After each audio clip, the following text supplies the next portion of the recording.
প্রথমে আলু পেঁয়াজ নিলাম, নিয়ে সব আলু পেঁয়াজ আদা রসুন কেটে নিলাম, বেটে নিলাম। তারপরে তেল গরম করে কাঁকরোলটাও ভেজে নিলাম। কাঁকরোল ভেজে নেওয়ার পর তেল গরম করে আলুটাও ভেজে তুলে নিলাম। তারপর তেলে পেঁয়াজ কুচি দিয়ে হালকা হালকা লাল লাল করে ভেজে মাংসর আলুটা দিয়ে দিলাম। তারপরে আদা রসুন বাটা আর টমেটো কুচি দিয়ে নাড়তে থাকলাম।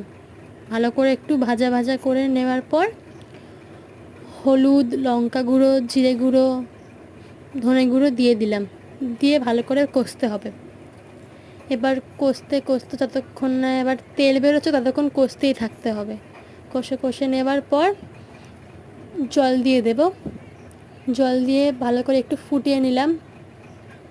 ফুটিয়ে নেওয়ার পর ভালো করে নেড়ে নিলাম, ভালো করে নেড়ে ফুটিয়ে নিলাম। তারপরে নুন দিয়ে দিলাম স্বাদ মতো। নুন দেওয়ার পর আরও কিছুক্ষণ ফুটালাম। ফুটিয়ে নেবার পর গরম মশলা গুঁড়ো দিয়ে দিলাম।